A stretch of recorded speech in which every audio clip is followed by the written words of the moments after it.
Support comes from the Missouri Forest Products Association, saluting Earth Day on April 22nd with an ongoing commitment to help offset carbon emissions with sustainable harvesting of Missouri forests. Details at choosewood.com. It's Wednesday, May 18th. This is The Gateway. I'm Wayne Pratt.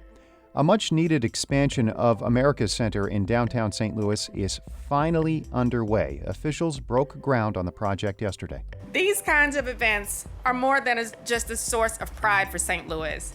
They create a $265 million economic activity for our city, our state, and our region. Many large events have bypassed St. Louis because of a lack of amenities at the 45-year-old center.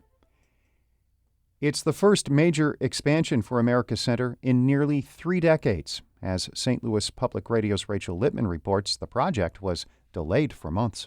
The $210 million project at the convention center includes a new exhibit hall, reconfigured and expanded loading docks, and a new concourse on 9th Street.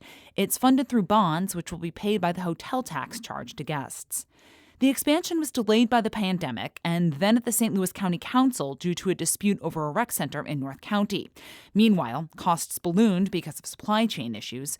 But Kitty Ratcliffe, the head of the region's convention bureau, says she is not concerned about having enough money to finish construction. Everybody bid high, and so now they can figure out when they actually order the materials what the real costs are. The first phase of the expansion must be completed by early February 2024. I'm Rachel Lippman, St. Louis Public Radio. The St. Louis Citizen Community Mobility Committee wants city leaders to use federal COVID-19 relief money to change how streets are paved, protected, and shaped. The committee's Liz Kramer says right now streets are not safe for pedestrians or cars. We've already had double the number of deaths this year in the first quarter, according to TrailNet. So 14 deaths of drivers, in addition to 3 pedestrian deaths just from January to March. So far, funding from the American Rescue Plan Act will be used for resurfacing major streets, including Kings Highway, Goodfellow, and Union. Kramer was a guest yesterday on St. Louis on the Air. Missouri's Department of Elementary and Secondary Education is going into the next school year with an unprecedented amount of money for education. St. Louis Public Radio's Kate Grumke reports. The Department of Elementary and Secondary Education's fiscal year 2023 budget is almost $3 billion larger than last year's.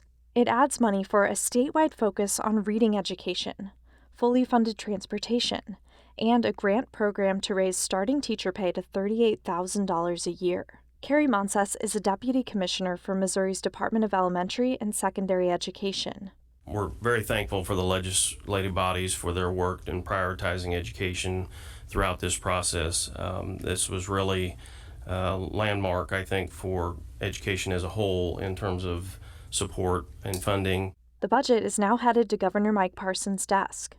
I'm Kate Grumke, St. Louis Public Radio. Many children behind contempt orders against the head of Illinois' Department of Children and Family Services still have not been properly placed.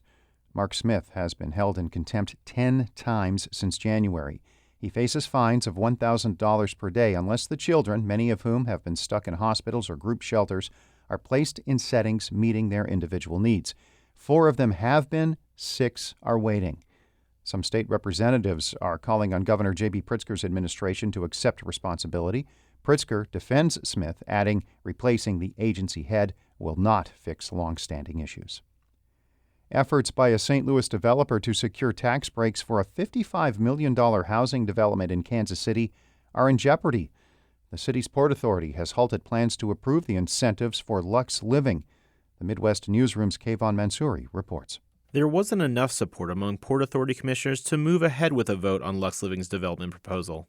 That's after some commissioners, along with housing advocacy group Casey Tenants and others, criticized the developer at Monday's meeting.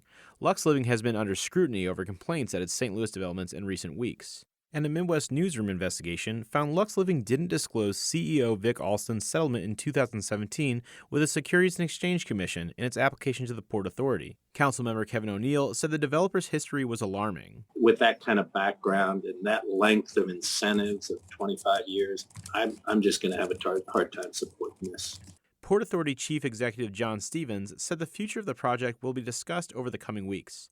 For the Midwest Newsroom, I'm Kayvon Mansouri.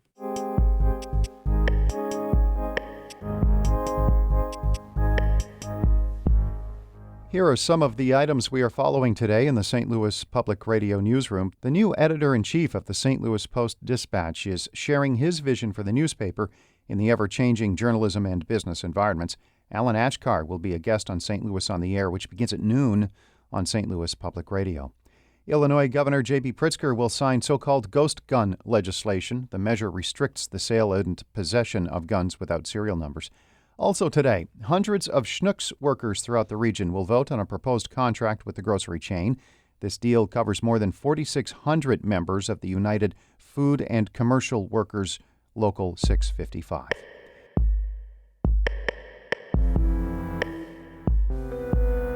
Shula Neumann is the executive editor of St. Louis Public Radio, a listener-supported service of the University of Missouri-St. Louis. Music by Ryan McNeely of Adult Fur.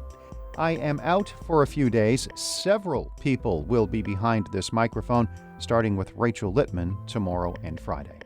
I'm Wayne Pratt. This has been The Gateway.